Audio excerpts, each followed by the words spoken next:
Alexander ചക്രവർത്തിയെ മുതൽ സദാം ഹുസൈനെ വരെ മോഹിപ്പിച്ച ബാബിലോൺ. ബൈബിളിൽ ഉൽപ്പത്തി മുതൽ വെളിപാട് വരെയുള്ള ഭാഗങ്ങളിൽ 280 തവണ പരാമർശിക്കപ്പെട്ടിട്ടുള്ള ബാബിലോൺ. ചക്രവർത്തിമാർ സാമ്രാജ്യ തലസ്ഥാനമാക്കാൻ കൊതിച്ച ഭൂമി. ബാബിലോണിന്റെ ചരിത്രവും പാരമ്പര്യവും വളരെ വലുതാണെന്ന് സാരം. പുരാതന ലോകത്തെ ഏറ്റവും മികച്ച സംസ്കാരങ്ങളിലൊന്നായ മെസപ്പൊട്ടേമിയൻ സംസ്കാരത്തിന്റെ ഭാഗമാണ് ബാബിലോൺ. തെക്ക് കിഴക്കൻ മെസപ്പൊട്ടേമിയയിൽ ടൈഗ്രിസ്, യൂഫ്രട്ടീസ് നദികളുടെ ഇടയിലാണ് ഈ പുരാതന സംസ്കൃതിയുടെ സ്ഥാനം. ദൈവത്തിന്റെ കവാടം എന്നാണ് ബാബിലോൺ എന്നതിന് അർത്ഥം. പടിഞ്ഞാറൻ ഏഷ്യയുടെ പ്രശസ്തിയും പ്രൗഢിയും എത്രത്തോളം മികച്ചതാണെന്ന് ലോകത്തിന് കാട്ടിക്കൊടുത്ത ബാബിലോൺ ഇപ്പോൾ തെക്കൻ ഇറാഖിന്റെ ഭാഗമാണ്. മഹത്തായ സംസ്കാരം വളർന്നതും തളർന്നതും കടന്നുപോയ കാലഘട്ടവുമെല്ലാം ചരിത്രത്തിലെ പ്രധാനപ്പെട്ട ഏടുകളാണ്. പടിഞ്ഞാറൻ സംസ്കാരത്തെ സ്വാധീനിച്ച നിരവധി കണ്ടുപിടുത്തങ്ങൾക്ക് തുടക്കമിട്ടത് ബാബിലോണിലായിരുന്നു. എഴുത്ത്, സംഗീതം, വാസ്തുവിദ്യ, മനുഷ്യ സംസ്കാരത്തെ വളർത്തിയ പലതിൻ്റെയും തുടക്കം ഈ മണ്ണിൽ നിന്നാണ്. വാഹനങ്ങളില്ലാത്ത ലോകത്തെപ്പറ്റി ചിന്തിക്കാൻ മനുഷ്യർക്കാവില്ല. ചക്രങ്ങൾ ലോകത്തെ ചലിപ്പിക്കുന്നതിൽ പ്രധാന പങ്ക് വഹിക്കുന്നു. മനുഷ്യരുടെ പ്രയാണത്തിന് വേഗത നൽകിയ ചക്രങ്ങൾ ആദ്യമായി നിർമ്മിച്ചതും ബാബിലോണിലാണ്. 3500 BC-യിൽ തന്നെ മണ്ണ്, കളിമണ്ണ്, പാറ എന്നിവ കൊണ്ട് ബാബിലോണിയക്കാർ ചക്രങ്ങൾ നിർമ്മിച്ചിരുന്നു. മൺപാത്ര നിർമ്മാണത്തിനായി രൂപപ്പെടുത്തിയ റോളർ രൂപത്തിലുള്ള ചക്രങ്ങൾ ക്രമേണ ഗതാഗത ആവശ്യങ്ങൾക്കായി വാഹനങ്ങളിൽ ഘടിപ്പിച്ച് ഉപയോഗിക്കാവുന്ന തരത്തിലേക്ക് അവർ പരിഷ്കരിക്കുകയായിരുന്നു. പുരാതന ലോകാത്ഭുതങ്ങളിൽ ഒന്നായ ഹാങ്ങിങ് ഗാർഡൻ ബാബിലോണിയയിലായിരുന്നു എന്ന് വിശ്വസിക്കപ്പെടുന്നു. ആധുനിക മനുഷ്യരെ അമ്പരിപ്പിക്കുന്ന മികവ് 4000 വർഷങ്ങൾക്ക് മുൻപ് തന്നെ ബാബിലോണിന് സ്വന്തമായിരുന്നു. യൂഫ്രട്ടീസ് നദിയുടെ കരകളിൽ വികസിച്ച ബാബിലോൺ പട്ടണത്തിലേക്കുള്ള പ്രവേശന കവാടം ഇഷ്താർ ഗേറ്റ് ആധുനിക ലോകത്തിന് വിസ്മയ കാഴ്ചയാണ്. ലോകത്തെ ആദ്യമായി നിയമസംഹിത എഴുതിയുണ്ടാക്കിയത് ബാബിലോണിലായിരുന്നു.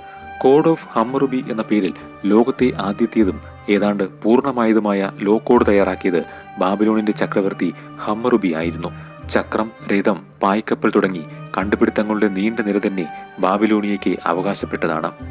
ടൈഗ്രിസ്, യൂഫ്രട്ടീസ് നദികളുടെ ഇടയിലുള്ള ജീവിതത്തിൽ ജലയാത്രകൾക്കായി നിർമ്മിച്ചതായിരുന്നു പായ്ക്കപ്പൽ. ഭൂപടത്തിന്റെ ആദ്യ രൂപം തയ്യാറായതും ഇവിടെയാണ്. വ്യാപാര മാർഗങ്ങളും മറ്റും മാപ്പിൽ രേഖപ്പെടുത്തിയിരുന്നു. ഇപ്പോൾ ഗൂഗിൾ മാപ്പ് നോക്കി സ്ഥലം കണ്ടുപിടിക്കുന്നതിലേക്ക് മാപ്പിംഗ് സിസ്റ്റം വളർന്നു കഴിഞ്ഞു. അപ്പോഴും 4000 വർഷം മുൻപ് ജീവിച്ചിരുന്ന മനുഷ്യരുടെ ചിന്തയും ബുദ്ധിയും അതിനൊരു കാരണവും തുടക്കവും ആയി എന്നത് വിസ്മരിക്കാൻ കഴിയില്ല. കളിമൺ ഫലകത്തിലായിരുന്നു ഭൂപടത്തിന്റെ നിർമ്മാണം. ബ്രിട്ടീഷ് മ്യൂസിയത്തിൽ ബാബിലോൺ നിർമ്മിതിയായ ആദ്യത്തെ ഭൂപടം സൂക്ഷിച്ചു വരുന്നു. ആശയവിനിമയത്തിന് അക്ഷരങ്ങൾ ഉപയോഗിച്ചുള്ള എഴുത്തുരീതി നിലവിൽ വരുന്നതിന് മുമ്പ് ബാബിലോണിയക്കാർ ക്യുണൈഫോം എന്നൊരു മാർഗം കണ്ടെത്തി. രേഖാമൂലമുള്ള ആദ്യത്തെ എഴുത്തുരീതിയാണ് ഇതെന്നും വിലയിരുത്തപ്പെടുന്നു. ഭാഷ ഉപയോഗിച്ചല്ല, ചില പ്രതീകങ്ങൾ വഴിയായിരുന്നു ക്യുണൈഫോം സമ്പ്രദായത്തിൽ ആശയങ്ങൾ കൈമാറ്റം ചെയ്തിരുന്നത്. ദൃശ്യഭാഷ എന്ന് പറയാവുന്ന ചിഹ്നങ്ങൾ ഇതിനായി ഉപയോഗിച്ചു. വ്യാപാരം, ജ്യോതിഷം, ദൈനംദിന കാര്യങ്ങൾ എന്നിവയെപ്പറ്റിയുള്ള വിവരങ്ങൾ കൈമാറാൻ വേണ്ടി അവർ ക്യുണൈഫോം ഉപയോഗിച്ചു. ഭാവി ആവശ്യത്തിനായി കളിമൺ ഫലകങ്ങളിൽ രേഖപ്പെടുത്തി സൂക്ഷിക്കുന്ന പതിവുമുണ്ടായിരുന്നു. ക്യുണൈഫോം പിന്നീട് ഭാഷയായി വികസിച്ചു. പ്രാചീന ഇറാഖ് ഭാഷയായ സുമേരിയൻ, അക്കാഡിയൻ എന്നിവയും കളിമൺ ഫലകങ്ങളിൽ കൊത്തിവെച്ചതായി കാണാം. കണക്കിലെ പ്രധാനപ്പെട്ട സിദ്ധാന്തങ്ങളിൽ ചിലതും ബാബിലോണിയയുടെ കണ്ടെത്തലാണ്. അവയിൽ പലതും നിലവിൽ ഉപയോഗിച്ചു വരുന്നു. ജാമിതീയ രൂപങ്ങളെ അടിസ്ഥാനമാക്കിയുള്ള വാസ്തുവിദ്യയും ജ്യോതിഷവും അവർക്ക് പരിചിതമായിരുന്നു. സമയത്തെ 60 മിനിറ്റായും 60 സെക്കൻഡായും വിഭജിക്കാൻ തുടങ്ങിയതും ബാബിലോണിന്റെ ആശയമാണ്. ഒരു ദിവസത്തെ 24 മണിക്കൂർ എന്ന് ചിട്ടപ്പെടുത്തിയതിന്റെ ആരംഭവും ഇവിടെ നിന്ന് തന്നെ. കല്ലുകൊണ്ട് നിർമ്മിച്ച ഉപകരണത്തിന്റെ സഹായത്താൽ നിലം ഉഴുന്ന രീതി ബാബിലോണിയക്കാർ നടപ്പിലാക്കി. കലപ്പയുടെ പ്രാകൃത രൂപം ഇതായിരുന്നു. ബാബിലോണിന്റെ അഭിമാന കവാടമാണ് ഇഷ്താർ ഗേറ്റ്. പട്ടണത്തിലേക്കുള്ള 8 പ്രവേശന കവാടങ്ങളിൽ പ്രധാനപ്പെട്ടതാണ് ഇഷ്താർ ഗേറ്റ്. ആരെയും അതിശയിപ്പിക്കും ഇതിന്റെ നിർമ്മാണ മികവ്. 2500 വർഷങ്ങൾക്ക് മുൻപ് നെബൂഖദ്നേസർ രണ്ടാമന്റെ കാലത്ത് ഇഷ്താർ ഗേറ്റ് നിർമ്മിക്കപ്പെട്ടു. നിർമ്മിതികളുടെ ചക്രവർത്തിയായി ചരിത്രകാരന്മാർ അദ്ദേഹത്തെ കണക്കാക്കുന്നു. മെസപ്പൊട്ടേമിയൻ ദേവത ഇഷ്താറിന്റെ പേരിലാണ് കവാടം പണിതത്. യുദ്ധത്തിന്റെയും സ്നേഹത്തിന്റെയും ദേവതയ്ക്ക് വേണ്ടി നിർമ്മിച്ച ഇഷ്താർ ഗേറ്റിന്റെ മഞ്ഞ, നീല നിറത്തിലുള്ള ഇഷ്ടികകൾ ലോകത്തെ അതിശയിപ്പിക്കുന്നു. ഇഷ്ടികകളിലെ ഇനാമൽ ആവരണം ഗേറ്റിന് തിളക്കം നൽകാൻ വേണ്ടി ഉള്ളതാണ്. 575 ഡ്രാഗണുകളുടെയും കാട്ടുപോത്തുകളെയും രൂപങ്ങൾ കവാടത്തിൽ പതിച്ചിട്ടുണ്ട്. സ്വന്തം നിർമ്മിതിയെപ്പറ്റി നെബൂഖദ്നേസർ ചുണ്ണാമ്പുകല്ലിലെ ലിഖിതത്തിലൂടെ രേഖപ്പെടുത്തി വെച്ചിട്ടുണ്ട്. കാട്ടുപോത്തുകളെയും ക്രൂരമായ വേളികളെയും കവാടങ്ങളിൽ നിർത്തി. ആളുകൾ ആശ്ചര്യത്തോടെ നോക്കാനായി കവാടത്തെ ആഡംബരത്തോടും പ്രൗഢിയോടും അലങ്കരിച്ചുവെന്നും നെബൂഖദ്നേസർ ഭാവി ലോകത്തോടായി പറഞ്ഞു വെക്കുന്നു. ബൈബിളിൽ നിരവധി തവണ പരാമർശിക്കപ്പെടുന്ന ചക്രവർത്തിയാണ് നെബൂഖദ്നേസർ. യഹൂദർക്ക് വെറുക്കപ്പെട്ടവനും ബാബിലോണിന് മഹാനായ പുത്രനുമാണ് നെബൂഖദ്നേസർ. ജെറുസലേമിന്റെ നാശത്തിനും ജൂതന്മാരുടെ ബാബിലോൺ അടിമത്തത്തിനും കാരണക്കാരനായതും നെബൂഖദ്നേസറാണ്. യഹൂദ സാമ്രാജ്യത്തിന്റെയും തലസ്ഥാനമായ ജെറുസലേമിന്റെ തകർച്ചയ്ക്കും കാരണമായ ചക്രവർത്തിയെ യഹൂദന്മാർ ശത്രുവായും രാഷ്ട്രങ്ങളെ നശിപ്പിക്കുന്നവനായും വിശേഷിപ്പിച്ചു. ചക്രവർത്തിയെയും അദ്ദേഹത്തിന്റെ സാമ്രാജ്യത്തെയും നാശത്തിന്റെ പ്രതീകമായാണ് ബൈബിളിൽ ചിത്രീകരിക്കുന്നത്. ഇസ്രയേലിനെ ശിക്ഷിക്കാനായി ദൈവം പലപ്പോഴും ബാബിലോണിയൻ സാമ്രാജ്യത്തെ ഉപയോഗിച്ചു. എന്നാൽ അതിന്റെ പാപങ്ങൾ അതിന്റെ നാശത്തിന് കാരണമായി എന്നും ബൈബിൾ പറയുന്നു. ഹീബ്രു ബൈബിൾ പറയുന്നത് നെബൂഖദ്നേസർ സോളമന്റെ ആരാധനാലയം കൊള്ളയടിച്ച് വിശുദ്ധ വസ്തുക്കൾ കൊണ്ടുവന്ന് മാർഡൂക്കിന്റെ ആരാധനാലയത്തെ അലങ്കരിച്ചു എന്നാണ്. ടവർ ഓഫ് ബാബിലോൺ കല്ലുകൊണ്ടുള്ള വലിയ നിർമ്മിതിയാണ്. സിഗുറാറ്റുകൾ എന്നറിയപ്പെടുന്ന നിർമ്മിതിക്ക് വലിയ ഗോപുരങ്ങളോടാണ് സാമ്യം. ബാബിലോണിന്റെ കാവൽ ദൈവം മാർഡൂക്കിനായി പണികഴിപ്പിച്ച ദേവാലയമാണിത്. ബൈബിളിൽ പറയുന്ന സ്വർഗത്തിലെത്താൻ മനുഷ്യർ ഗോപുരം പണിത കഥ ടവർ ഓഫ് ബാബിലോണുമായി ബന്ധപ്പെടുത്തിയാണെന്ന് കരുതപ്പെടുന്നു. മനുഷ്യർ സ്വർഗത്തിലെത്താൻ ഗോപുരം പണിയുന്നത് കണ്ട ദൈവം അതിനെ നശിപ്പിച്ചു എന്നാണ് കഥ. ഹാങ്ങിങ് ഗാർഡൻ നെബൂഖദ്നേസറിന്റെ നിർമ്മിതികളിൽ ഒന്നാണ്. ഭാര്യമാരിൽ ഒരാൾക്കായി പണി കഴിപ്പിച്ചു എന്ന് പറയപ്പെടുന്നു. മാർഡൂക്കിന്റെ ക്ഷേത്രവും ചേർന്നുള്ള സിഗുറാറ്റും ഖദ്നേസറാണ് പുനർനിർമ്മിച്ചത്. നബ ബാബിലോണിന്റെ മഹാനായ ചക്രവർത്തിയായി കണക്കാക്കപ്പെടുന്ന നെബൂഖദ്നേസറിന്റെ 44 വർഷത്തെ ഭരണത്തിൽ പലസ്തീനിൽ നിന്നും സിറിയയിൽ നിന്നും പേർഷ്യൻ ഗൾഫ് വരെ സാമ്രാജ്യം വളർന്നു. നെബൂഖദ്നേസറിന് ശേഷം ബാബിലോണിന്റെ പ്രതാപം അസ്തമിച്ചു. സൈറസിന്റെ നേതൃത്വത്തിൽ പേർഷ്യക്കാരുടെ ആധിപത്യത്തിലേക്ക് ബാബിലോൺ ചെന്നെത്തി. നെബൂഖദ്നേസറുടെ കാലത്ത് ബാബിലോണിലേക്ക് നാടുകടത്തപ്പെട്ട ജൂതന്മാർക്ക് സ്വദേശത്തേക്ക് മടങ്ങിപ്പോകാൻ അനുവാദം ലഭിച്ചു. ഒരു വിഭാഗം ഇസ്രയേലിലേക്ക് മടങ്ങിപ്പോയില്ല. ബാബിലോണിയയുടെ ഭാഗമായി അവർ മാറി. ജൂതന്മാരുടെ പ്രധാന മതഗ്രന്ഥങ്ങളിലൊന്നായ ബാബിലോണിയൻ തൽമൂദ് ഇവിടെയാണ് നിർമ്മിക്കപ്പെട്ടത്. ബാബിലോണിനെ സാമ്രാജ്യ തലസ്ഥാനമാക്കാൻ പിന്നീട് മോഹിച്ചത് അലക്സാണ്ടർ ചക്രവർത്തിയാണ്. പേർഷ്യൻ രാജാക്കന്മാർ തകർത്ത ബാബിലോണിനെ പുനർനിർമ്മിക്കാനായി BC 323 അലക്സാണ്ടർ പദ്ധതി തയ്യാറാക്കി. പുനർനിർമ്മാണം നടക്കവേ നെബൂഖദ്നേസറിന്റെ കൊട്ടാരത്തിൽ വെച്ച് അദ്ദേഹം മരണപ്പെട്ടു. അലക്സാണ്ടറുടെ മരണശേഷം കാലക്രമേണ സെല്യൂസിഡുകൾ ബാബിലോണിയെ ഉപേക്ഷിച്ച് മടങ്ങി. പുരാതന ബാബിലോണിന്റെ പ്രശസ്തി നൂറ്റാണ്ടുകൾക്ക് ശേഷവും ചരിത്രകാരന്മാരെ പിന്തുടരുന്നു. 19-ാം നൂറ്റാണ്ടിലെ ചരിത്രകാരന്മാർ ബാബിലോണിനെ പറ്റി അറിയാനായി ജീവിതത്തിന്റെ നിരവധി വർഷങ്ങളെ തന്നെ മാറ്റിവെച്ചു എന്നാണ് പറയപ്പെടുന്നത്. പല കാലഘട്ടങ്ങളിലായി അമൂല്യമായ സംസ്കാരത്തെ വീണ്ടെടുക്കാനുള്ള ശ്രമങ്ങളും നടന്നു. നിർഭാഗ്യവശാൽ ഒന്നും പൂർത്തീകരിക്കാനായതുമില്ല. ഉത്ഖനനത്തിലൂടെയാണ് പുരാതന ബാബിലോണിന്റെ സംസ്കാര മികവുകൾ ചിലതെങ്കിലും വീണ്ടെടുത്തത്. നിർഭാഗ്യവശാൽ പുരാതന ബാബിലോൺ സംസ്കാരത്തിന്റെ ശേഷിപ്പുകളുടെ 2% മാത്രമേ ആർക്കിയോളജിസ്റ്റുകൾക്ക് വീണ്ടെടുക്കാൻ കഴിഞ്ഞിട്ടുള്ളൂ. വലിയൊരു സംസ്കാരം തകർന്നടിഞ്ഞു കിടക്കുന്ന കാഴ്ച ബാബിലോണിൽ കാണാനാവും. മിക്കവയും മണ്ണിനടിയിൽ കിടക്കുന്നു. 1899 ജർമ്മൻ പുരാവസ്തു ഗവേഷകരുടെ ഉത്ഖനനത്തിൽ കണ്ടെത്തിയതാണ് ഇഷ്താർ ഗേറ്റ്. ഖദ്നേസർ രണ്ടാമന്റെ കാലത്ത് നിർമ്മിച്ചതാണ് ലയൺ ഓഫ് ബാബിലോൺ. ഉത്ഖനനത്തിലൂടെ വീണ്ടെടുത്ത മഹത്തായ ഈ സൃഷ്ടിക്ക് 7 ടണ്ണാണ് ഭാരം. ഇറാഖിന്റെ ദേശീയതയുടെ പ്രതീകമായി കണക്കാക്കപ്പെടുന്നു. ബാബിലോണിന്റെ വീണ്ടെടുക്കപ്പെട്ട പല പുരാവസ്തുക്കളും വിദേശ രാജ്യങ്ങളിലാണ് ഇപ്പോഴുള്ളത്.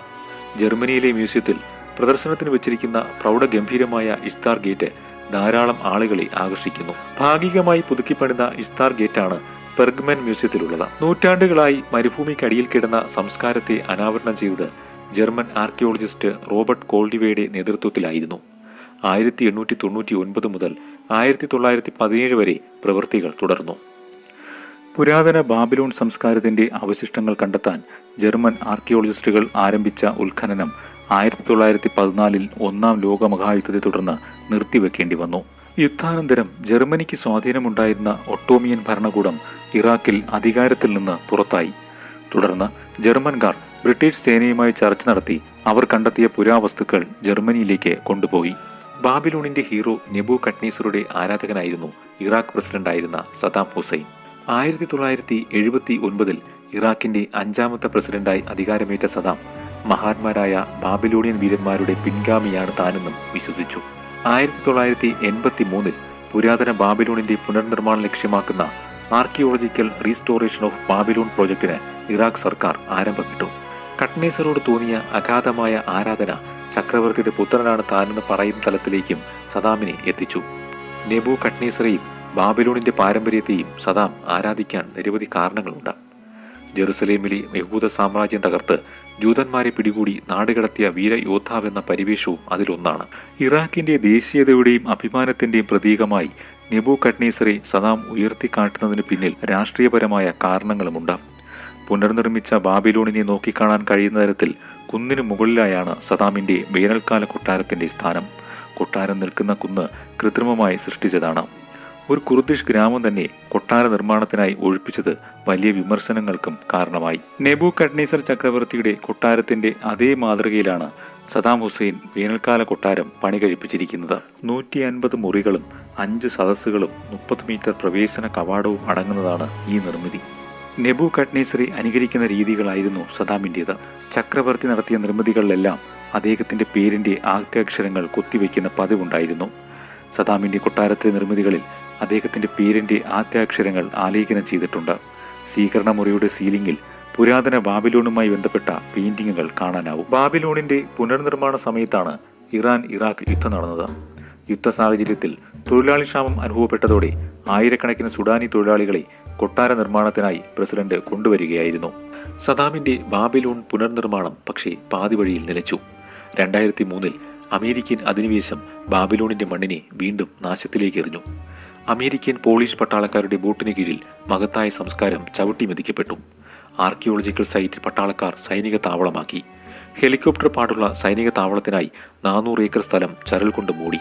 ഉത്ഖനനം നടക്കാത്ത ആർക്കിയോളജിക്കൽ സൈറ്റിൽ ഒരിക്കലും ചെയ്യാൻ പാടില്ലാത്ത കാര്യങ്ങളാണ് നടന്നത്. പുരാവസ്തുക്കൾ മറഞ്ഞുകിടക്കുന്ന മണ്ണിൽ ആഴത്തിലുള്ള കുഴികൾ നിർമ്മിക്കപ്പെട്ടു. മഹത്തായ സംസ്കാരം ഉറങ്ങുന്ന ബാബിലോണിലെ പ്രധാനപ്പെട്ട നീൻമാക് ടെമ്പിളിന്റെ പൊസഷണൽ വേയിൽ വലിയ വാഹനങ്ങൾ ഇരമ്പി പാഞ്ഞു നീങ്ങി. പുനർനിർമ്മിച്ച ഇഷ്താർ ഗേറ്റിലെ 9 ഡ്രാഗൺ നിർമ്മിതികൾക്ക് കേടുപാടുകൾ വരിക പോലും ചെയ്തു.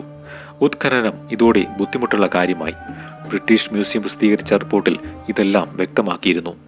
ഈജിപ്തിലെ ഗ്രേറ്റ് പിരമിഡിന് ചുറ്റും മിലിറ്ററി ക്യാമ്പ് സ്ഥാപിക്കുന്നതിന് സമാനമായ നടപടിയാണ് ഇതെന്നും റിപ്പോർട്ടിൽ താരതമ്യപ്പെടുത്തിയിട്ടുണ്ട്. ഇറാഖിന്റെ പുരാവസ്തുക്കളെ മാത്രമല്ല, ലോകത്തിന്റെ സാംസ്കാരിക പൈതൃകത്തെയാണ് അമേരിക്കൻ സൈന്യം കേടുവരുത്തിയിരിക്കുന്നതെന്ന് ബ്രിട്ടന്റെ ഓൾ പാർട്ടി ആർക്കിയോളജിക്കൽ ഗ്രൂപ്പിന്റെ മേധാവിയും അക്കാലത്ത് ഇതേപ്പറ്റി വിമർശനം ഉന്നയിച്ചിരുന്നു. ചരിത്രത്തെ ഇഷ്ടപ്പെടുന്ന ഏതൊരാളുടെയും ഉള്ളുപൊള്ളുന്ന അവസ്ഥയാണിത്. 2600 വർഷത്തെ കൊള്ളയടിക്കൽ, യുദ്ധങ്ങൾ, അവഗണന, പരുക്കൻ കാലാവസ്ഥ, ഏറ്റവും ഒടുവിലായി അമേരിക്കൻ അധിനിവേശം നൽകിയ കടുത്ത മുറിപ്പാടുകളും മഹത്തായ സംസ്കാരത്തെ ശ്വാസം മുട്ടിച്ചു. സദാമിന്റെ കൊട്ടാരം ബാബിലോണിൽ ഇപ്പോഴും നിലനിൽക്കുന്നു. വലിയൊരു കാലഘട്ടത്തിന്റെ ഓർമ്മയെന്നോണം. അമേരിക്കയുടെ സൈനിക നടപടി കാലത്ത് പട്ടാളത്തിന്റെ കമാൻഡ് സെന്ററായി കൊട്ടാരം ഉപയോഗിച്ചിരുന്നു. സദാമിന്റെ കൊട്ടാരം ഇപ്പോൾ ഏതാണ്ട് ഉപേക്ഷിക്കപ്പെട്ട നിലയിലാണ്. മനോഹരമായ നിർമ്മിതിക്ക് വലിയ തോതിൽ കേടുപാടുകളും സംഭവിച്ചിട്ടുണ്ട്. കൊട്ടാരത്തിനുള്ളിൽ നിന്ന് പുറത്തേക്ക് നോക്കിയാൽ യൂഫ്രട്ടീസ് നദി കാണാം. 4 നിലകളുള്ള കൊട്ടാരത്തിന്റെ പുറം ചുവരുകളിൽ സദാമിന്റെ മുഖം കൊത്തിവെച്ചിട്ടുണ്ട്. ചുവരുകളിലെ ഇഷ്ടികകളിൽ പേരിന്റെ ആദ്യാക്ഷരം പതിച്ചിട്ടുണ്ട്. ആർക്കിയോളജിക്കൽ സൈറ്റിൽ സദാമിന്റെ കൊട്ടാരം നിലനിൽക്കുന്നു എന്ന കാരണത്താൽ ബാബിലോണിന് ലോക പൈതൃക പദവി ലഭിക്കാൻ കാലതാമസം നേരിട്ട അവസ്ഥയും ഉണ്ടായി. ഒടുവിൽ ഒഴിവാക്കാനോ അവഗണിക്കാനോ കഴിയില്ലെന്ന സാഹചര്യത്തിൽ പുരാതന ലോകത്തിലെ ഏറ്റവും വലിയ സംസ്കാര നഗരത്തെ യുനെസ്കോ ഹെറിറ്റേജ് സൈറ്റായി അംഗീകരിച്ചു. പതിറ്റാണ്ടുകളുടെ നിരന്തരമായ ആവശ്യത്തിനൊടുവിൽ 2019 അംഗീകാരം ലഭിച്ചത്. ഇറാഖിലെ 5 സൈറ്റുകളെ അംഗീകരിച്ച യുനെസ്കോ പക്ഷേ മഹത്തായ ബാബിലോണിനെ പെൻഡിംഗ് ലിസ്റ്റിൽ കാലങ്ങളോളം നിർത്തിയത് വലിയ വിമർശനങ്ങൾക്ക് കാരണമായി. ഈജിപ്തിലെ പിരമിഡിനും മറ്റ് ചരിത്ര നിർമ്മിതികൾക്കും ലഭിക്കുന്ന പ്രാധാന്യമോ കാഴ്ചക്കാരോ പക്ഷേ ബാബിലോണിന് ലഭിക്കുന്നില്ല. അർഹിക്കുന്ന പ്രാധാന്യമോ പരിഗണനയോ ലഭിക്കാതെ ബാബിലോണിന്റെ ചരിത്രം അവഗണിക്കപ്പെടുന്നത് വേദനാജനകമാണ്. ഇറാഖിന്റെ അവസ്ഥയും ഇതിനൊരു കാരണമാണ്. മഹത്തായ ബാബിലോൺ സംസ്കാരത്തെ സംരക്ഷിക്കാനും നിലനിർത്താനുമുള്ള നീക്കങ്ങളും ഇതിനിടയിലൂടെ നടക്കുന്നു. ബാബിലോണിന്റെ സംരക്ഷണം ലക്ഷ്യം വയ്ക്കുന്ന നീക്കങ്ങൾ Iraq state board of antique and ഹെറിറ്റേജിന്റെയും വേൾഡ് മോണിമെന്റൽ ഫണ്ടിന്റെയും നേതൃത്വത്തിലാണ് ആരംഭിച്ചത്. തിരിച്ചടിയും പ്രതിസന്ധിയും തിരസ്കാരങ്ങളും എത്രത്തോളം ഉണ്ടായാലും സംസ്കാരത്തിന്റെ കളിത്തൊട്ടിൽ എന്ന് വിശേഷിപ്പിക്കുന്ന മെസപ്പെട്ടോമിയയുടെ ഭാഗമായ ബാബിലോണിന്റെ പ്രൗഢമായ പാരമ്പര്യം എല്ലാ മുറിപ്പാടുകളെയും അതിജീവിച്ചുകൊണ്ട് മനുഷ്യ ചരിത്രം ഉള്ളിടത്തോളം കാലം ഓർമ്മിക്കപ്പെടുക തന്നെ ചെയ്യും.